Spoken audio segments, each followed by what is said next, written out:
Welcome to another episode of Covered with the Utah FOP. I'm Brett Rawson, your host. You're always laughing at me these days. Is it the look on my face? It's the intro. It's just the, I flip the switch and it's a go time, right? Got Brent Jex and Kevin Murray in the house along with our buddies from the Pod Mill. We've got Spencer and our cameraman back there in the corner. He's kind of, he's giving me the eye. I don't know what that means. Ooh, it's not quite sure. That was the international sign of something that I can't mention on this show because your mom listens. But Travis is in the corner. I'll deflect her away from this one. Well, thanks for being here, guys. This is I'm excited about this show because we're going to talk about some things that. It's in all transparency, and just to be honest, sometimes we make mistakes in law enforcement, don't we? And we learn lessons, or maybe it's not even a mistake. It's just sort of, I didn't predict that. And then we change, we modify, we evaluate what took place and we do better next time. And I know that you've got some stories like that. We all do, Brent. But tell us about what happened in court early in your career. Well, so for starters, what kind of kicked this off was, kind of discussions around, can cops make mistakes anymore? Mm-hmm. Is there because it seems like the perception in a lot of areas are that once you make a mistake, you are done. It's like you're a lot of that one error. And then is there recovery from it? And so I was telling the story about I was on maybe 5-6 months. I mean, just long enough to know that there wasn't anything that I couldn't handle, and I was pretty much a veteran at that point, and 5 months. Yeah, I was right around there. Not on FTO anymore, and so, I had made all my mistakes on FTO and Mm-hmm. And feeling good about myself, having a blast. I loved my career, and I go to court on a marijuana charge, one of our local gangbangers, and I'm feeling good about it. I mean, I had him dead to rights, and everything, and it was, the prosecutor does his thing, and stuff, and yada yada yada. I'm like, yeah, pretty much have this in the bag. Defense attorney stands up, and she was good. She kind of walks me through some of the same things that the prosecutor did, and I'm like, mm-hmm. Yes, I did. Mm-hmm. Yep, I crossed that T, I dotted that I. Oh, she's walking you down a primrose path. Oh, did she ever? And she looks at me and she goes, "Officer, what was the traffic stop for?" Mm-hmm. And I'm like, "Come again?" It's like, "What was the traffic stop for?" And I'm like, "An equipment violation." She goes, "Which one?" Now, the stop had taken place like 4 months earlier. Right. And I'm like, "Which one?" She goes, "Would you like to review your report?" I'm like, "Yes, I would. Thank you." She goes, "Do you need some more time to review your report?" I'm like, "Not in there." No, I don't. And she goes, "So you're not really sure why you stopped?" And I said, "I remember it was an equipment violation, but I can't remember which one." Mm-hmm. And she's like, do you think that is an important piece of information?" I'm like, "Yes, I do." Yeah. She goes, "Do you always leave important information out of your report?" I'm like, I won't from now on. I said, "No, ma'am, no, I don't." And she goes, "And when did you decide to not leave important information out of your reports?" Just now, baby. That's what I said. Just now. I said, "About 30 seconds ago." And the judge laughed, and she kind of smiled like, "Hey, yeah. Yeah. Thank you." Yeah. Mm-hmm. Yeah. And the judge found him guilty and anyway. Found him guilty okay. anyway and everything and out in the hallway of our justice court afterwards, she came up to me and she was like, "Hey, I didn't mean to embarrass you." I'm like, "No, it was Duly noted. Yeah, important moment. And very important. And what I didn't realize was how important that moment would be through the rest of my career. Because every report since then, every report on every stop, every incident, I had that little flashback of being made to look like a doorknob in the justice court. And I'm like, I don't want that again. Yeah. And not just that I don't want that again. It was a lesson about being thorough and not just assuming that the information that I know in my head is going to show up and be needed at a later date. Because this was really my first court appearance. Right. On something where I wasn't the back, or I wasn't, something that there were a bunch of other people testifying on. And so it was a very monumental moment for me. And I doubt that she listens to this, but if she does, she probably isn't even going to remember me. Yeah. But I mean, 25 years later, and it's still right. It still just sits right there. And so I think it's important that we look at those things as learning opportunities rather than the criticism. And I think criticism and critique are a little bit different. I think critiquing what we do and doing it better.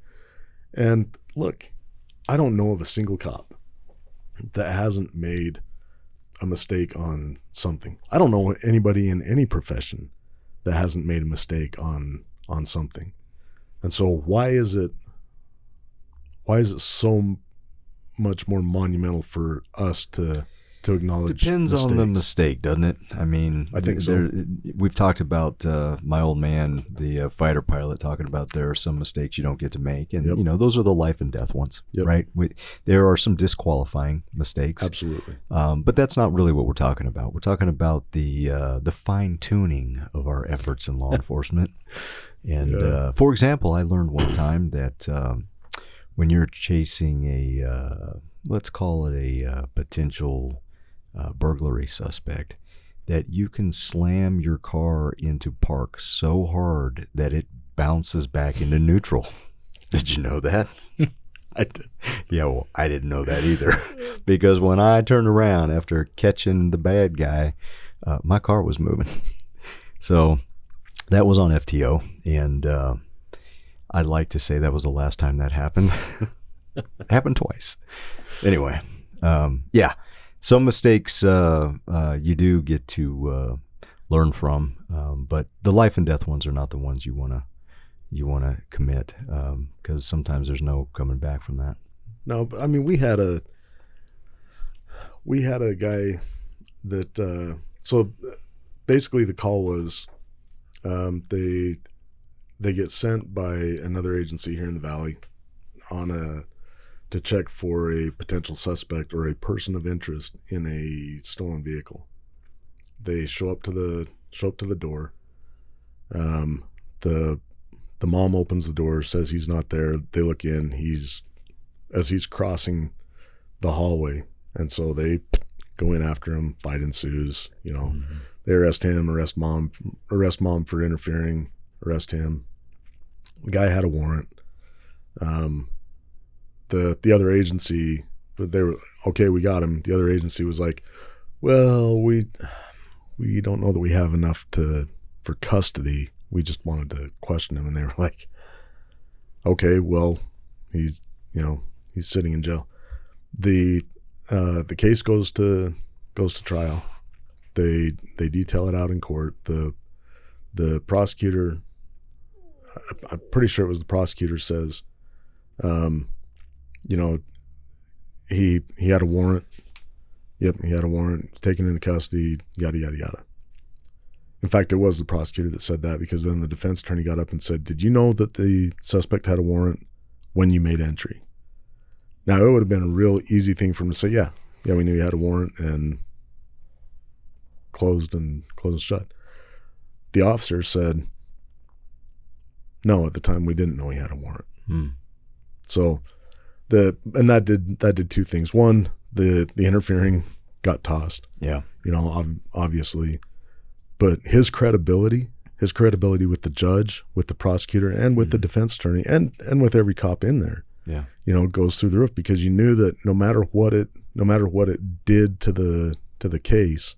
Yeah. And talking to the officer afterwards, a few years afterwards, and talking about my court experience with the forgetting to put stuff in a report, that stuff went into all of his future calls too, where it was check for warrant, before, because it opens a lot of doors. Yeah. So you learn, and I think that's the part of the heartburn in today's policing is, are we still allowed to make those mistakes without it costing us dearly? Yeah.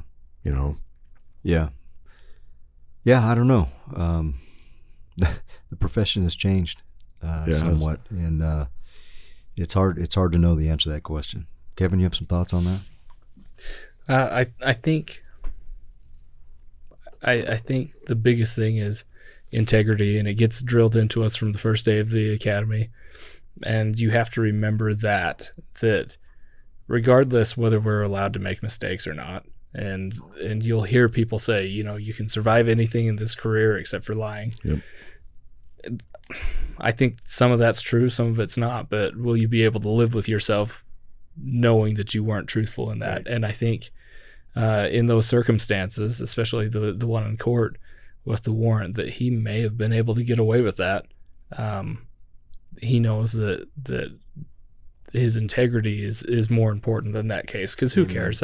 We catch and release so many people. We catch them, we put them into jail, and by the time the report's done, they're back out doing the same stupid stuff. Yeah, don't sell your soul for something like that. Exactly. It doesn't matter. And that's been kind of some of the things that I've learned just as you're going through. Even with these cases that now in my assignment that I devote a year plus to these cases, and it just, in the end, it doesn't matter. You do your best, and then you throw it at the prosecutors, at the mercy of the prosecutors, the judge, and the jury. And if it doesn't go your way, still got paid. Get back out there and do it again, learn from it. Well, I think that's as we talk about this, about 10 years ago, we started a campaign of, know your role, and that we've got to make sure that people understand that it's not our job to convict. It's our job to gather all the information, all the evidence that we can, and present it, and present it in a truthful manner. And because we've seen circumstances in our FOP positions, we've seen circumstances where there are some agencies that don't follow the same path in internal investigations, right?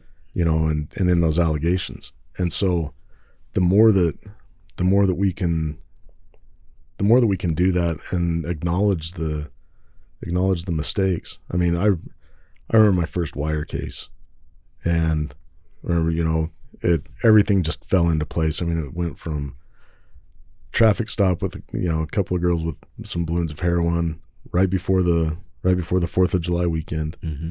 And they set up their dealer, who set up their dealer, and everything. And I'm like, come on, we're going into a holiday weekend. Somebody say you don't want to talk. Yeah. Somebody say you don't want to cooperate. But within 3.5 days, we were smack dab into pounds of heroin. And so we're up at DEA, and kind of round tabling, and they're like, well, who's going to write the affidavits? And I'm like, I've written a lot of search warrants up. I'll write an affidavit. And I see the snickers going around the room, and they're like, okay, Jex has got it. I'm like, that was too easy. Something tells me, like, I didn't have to compete against anybody for it. I'm like, I think this might have been a mistake.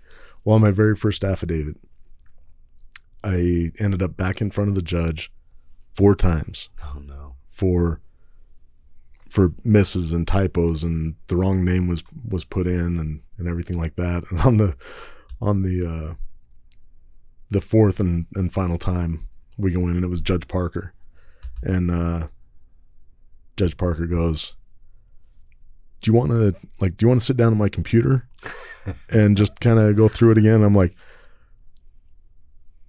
no, I think we got it on this one. And he goes, just out of curiosity, like, what's going on? And I said, and I told him flat out, said, Your Honor, it's a 78-page affidavit. Find and replace doesn't work exactly how you think it does. And, like, you can, if you type a word and then put a space, like, you have to type it exactly in order to find and replace it. And he goes, have you gone through this word for word? I'm like, I have now. And he said, good enough. Yeah. And he signed off on it, and it went on to a 5-state, wow. 5-state bust and into Mexico. But that would have been an opportunity of, sneaking one past, and some of them, and really the credit on that goes to the prosecutor. The prosecutor with the AG's office that was assigned up there. Scott sat me down and he goes, look, this one, like on the fourth one, he goes, nobody's ever going to catch it. And he goes, but you and I will both know that it's there. And I said, okay, what do you think? He goes, let's do a fourth revision. A fourth revision. Take it over to the judge. He goes, don't get caught on something so stupid. I said, okay, let's do it. Yeah. And so we went through, and it sucked walking into the judge's chambers the fourth time on the same affidavit. Not even on a, hey, we got another phone, or we got another line, or we're re-upping, or, here's our 15-day report, or anything like that. But going, screwed up again. But that's the essence of it, is that they're legitimate screw ups. It was, and I think that's the difference that people need to understand, that cops need to understand, is that there's a difference between intentionally trying to circumvent something and trying to undercut something and just going, yeah, that got away from me. Because this career, phenomenal career. As I look back, I left it all out there. I had a great career. I spent 75% of it in task force. I've got no complaints on that. And being able to come out the other end with integrity in check is a bigger prize than saying, yeah, I only had a uniform on for like 4.5 years. I don't know. It's you think back on all the times that those lessons get taught to us, and seeing different ways that it can go. And it's one thing for it to happen on a dope case. It's one thing for it to happen on this, but that's why it absolutely pisses me off when the opposite is true, when you get a little bit higher up. We had a guy, and it's sad story. We had a guy being targeted by a new chief for a practice that everybody had done. I mean, on FTO, I figured, if you're not charging somebody with it, then throw it away. And they were going to make an example out of him. And as we sat in that briefing room, and everybody in the department knew what was going on. I mean, that was one of the things of our agency, is that they had a very difficult time keeping anything under wraps. Even the, okay, don't tell anybody about it. And it was like, oh, okay. And so as he's kind of laying out the lieutenant's laying out the, okay, hypothetically speaking, we can all agree that this is wrong, right? And we're all like, wrong how? He's like, well, I mean, And we got into a battle of semantics and this and that, and he's just defending his position harder and harder. And this is where Travis is the sergeant, and if he didn't already have the loyalty of everybody in the room, he had it after this, because Travis turns and looks at him, and he was like, "I've seen you do that very same thing." And he goes, and the lieutenant's response was, "Well, that's before I realized it was wrong." It was like, you know, if you want to come in and change a practice and a procedure and say, okay, from this time forward, even if you're not going to charge them, you know, and a lot of it came with remember the pipes that they'd use for apples, you know, they'd core out an apple and use it as a marijuana pipe, and okay, you're not going to charge them, and so you break the apple. You know, it's like, okay, you're not gonna have the pipe anymore. You know, stuff like that. Right. And just seeing that attitude shift to where, you know, we're not going to allow that anymore. They want you to book the rotten apple. Yeah, which I'm like, okay, that's fine. But come out with that procedure and then say, from this time forward, this is how we're going to do it. There's a lack of integrity on the administrative side for not doing that, and then trying to make it seem like it's always been always been this way, and so now we're going to hold this accountable. But tell us more about Travis. Oh. So Travis had every shift, you know, you sit down and the new shift would come in, and the sergeant and the lieutenant would explain their expectations and things like that. And Travis always had two expectations. One, answer your calls, and two, don't get him in trouble. Mm-hmm. And he said, other than that, I don't care what you do. Just, spend your time doing what you want to do, just those two things. And it was probably the funnest shift that I think has ever been assembled in all of law enforcement. And productive. It wasn't like you guys were sitting on your hands. You guys went out and worked. We worked, and we were slaying it. I mean, felony arrests, dope, guns, warrant arrests, everything. I mean, we were killing it because it was a fun environment to police in. We had other shifts that were like, so are you guys like, are we in a competition? You know, like, what's Travis doing to bribe you guys to do this? We're like, we're just having fun. And it turns out that we were killing every other shift on making everybody look bad. Yeah. And it wasn't even intentional. Right. And so, you know, doing what some administrators do best, they broke up the team. Oh. And well, that makes a lot of sense. They were like, well, you're having too much fun, and you're being productive when we didn't order you to be productive. Right. Therefore, we're gonna break it up. Oh boy. But we had some calls and some times on that shift that we had a lady out on U-111 and in a little Ford Edge, a little Jeep Liberty, herd of elk crossing U-111. Really? Middle of the night. There are two pedals in the car. There's a long, skinny one on the right, and a short a horizontal one on the left. Ah. She chose to hit the one on the right, and went through that herd of elk. Oh, and there were some bulls, some casualties. 7? Jeez. No, 12. 12 elk had to be. Oh, you're kidding! Had to be dispatched. But oh no! Was DWR there in a heartbeat? No, they said take care. You guys did it. So the funny thing is the silence of the elk. Mike hadn't filled an elk tag in a little while. Oh boy! And so we had him get his fill with rifle slugs. Mm-hmm. But it was just, you know, things like that. Man, that triggers so many. I could turn this into a 3-hour podcast just talking about that shift. You know, it was. But the point is, great. He let you go out and do your job. Let us go out and do our job. Yeah. And everybody on there was committed to the same thing. Mm-hmm.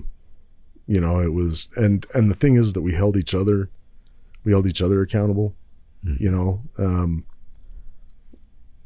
and we really didn't have to intervene in anything. We didn't have to pull anybody aside and go, hey, you know, you're kind of over the line on this. Right. And it's that production of the profession that I think people expect. I think our response times were fast. We were setting containment. Like, I don't even know, is containment a thing anymore? But in Salt Lake it is a big, yeah. I mean, we were setting containment so fast that people would forget to respond to the scene. Mm. I mean, it was things like that. We were killing it. Mm-hmm. And then the haters of fun, come along and say, well, we need some. You're making the other shifts look bad, and so rather than, well, hey, everybody be like those guys. No, we'll break them up. Yeah. Spread them to the four corners. Yep. Yeah. Yeah. Distribute the talent is what I like to. Yeah. And we've got some of that going on right now in my office. That, hey, you guys are doing too good of a job. There's other people that need to learn, so let's put them, let's put you up, and let's put you in these areas where other people can learn. You know where that almost never happens? Is in private business.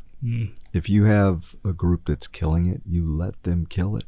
Just do their because thing. it translates to dollars.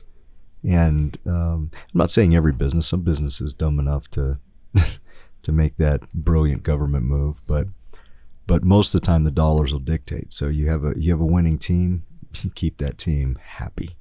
Yep. And then point to everybody else and punish them if they don't act like the better team.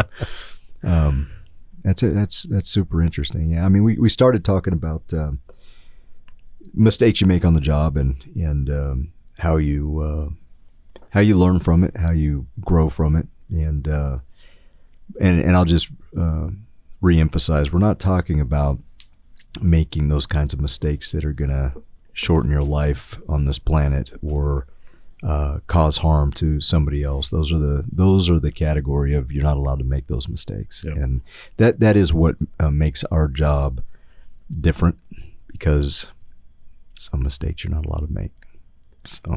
So both of you guys have said something that reminded me of a quote that my wife shared with me the other day. So you said when at the end of the career, you know, you left nothing left on the field and wouldn't change a thing. And then you said some mistakes could be made. So my wife was sharing with me a quote from Chip and Joanna Gaines. She loves them, and I know they're probably listening right now because they're fangirling my wife. But anyway, I guess in the beginning of their relationship, Chip shared to Joanna he all of his life goals, and she said that it was a first date and he wouldn't shut up. But then at the end of the date, he paused for a second to get a drink or something, and she could get a word in, and she wanted to share all of her goals with him. And so they started working on these goals together.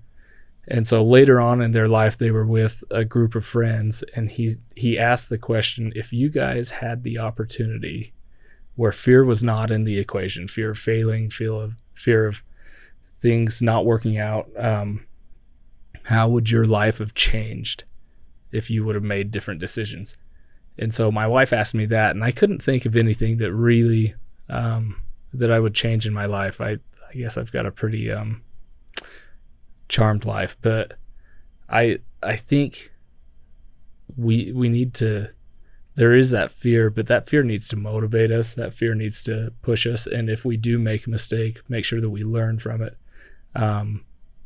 Just like testifying in court, you know, we all make stupid mistakes. Just make sure that we learn from it and that we continue to progress and become the best, you know, officer that we can, best person we can, best father, mother, whatever you are. So, little wisdom from the Gain family down in Waco, Texas. I think that Brent would work for Cirque du Soleil if he wasn't afraid of heights. Just that. Just that one thing. He conquered that in San Diego. I watched him. He went over a bridge, no problem. Not the Coronado Bridge. The Coronado Bridge. Twice. You're Twice. kidding me. There and back. Twice. Ooh. Now,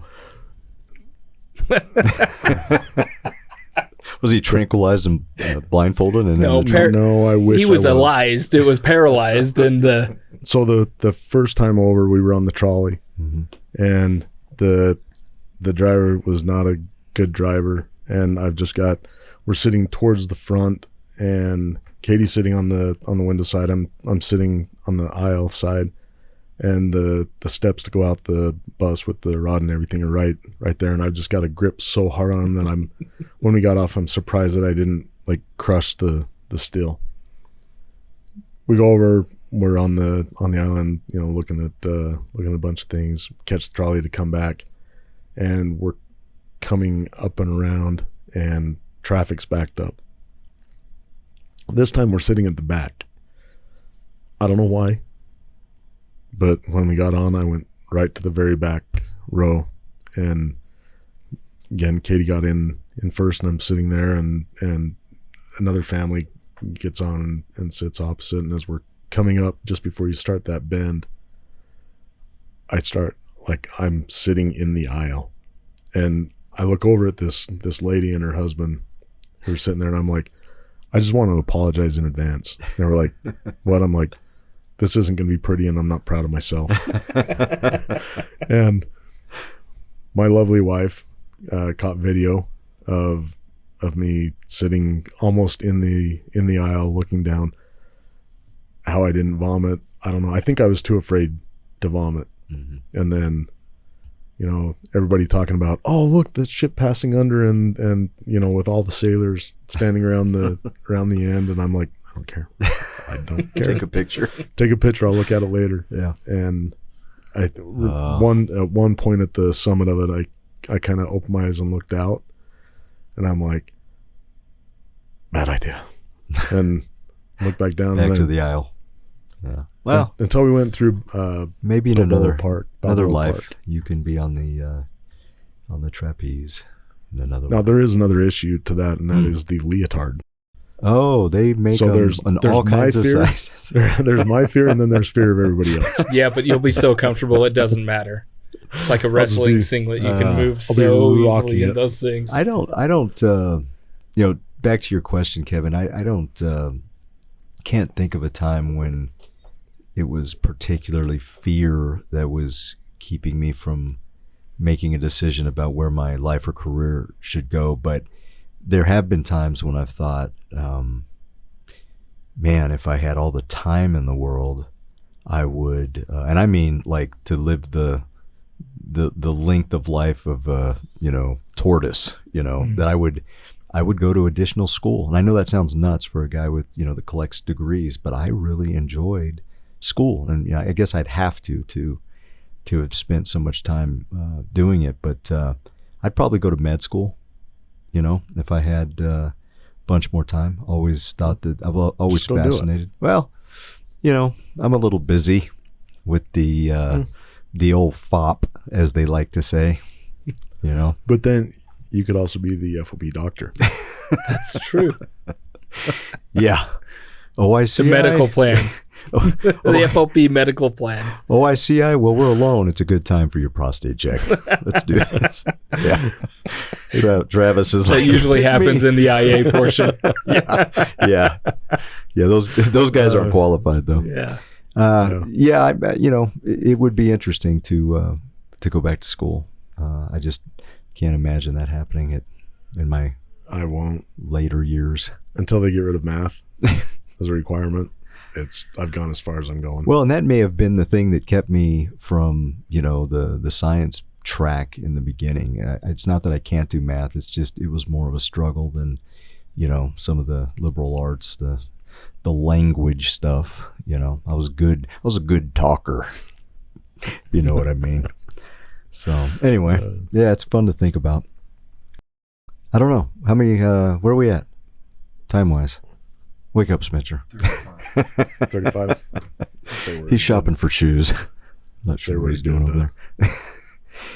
Well, that's probably good then. I forgot about something. You know what? If you're injured in an accident, call 801 HELP NOW. Your FOP attorneys are your personal injury lawyers. Did you know that, Brent? I didn't before, but I do now. What? 801 help now. 801 help now. All right. Who's selling anything else around here?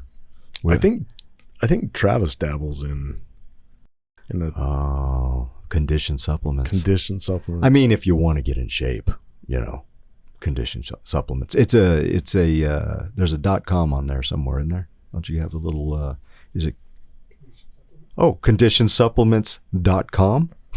Wow, who would have guessed? Yeah. And if you've ever seen the Get Big Now, isn't it?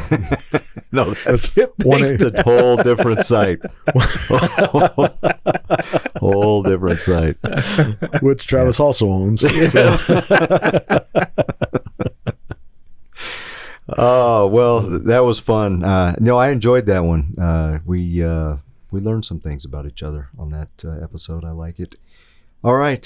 Stay safe out there. We know you're listening. We appreciate it. And as always, we'll catch you later.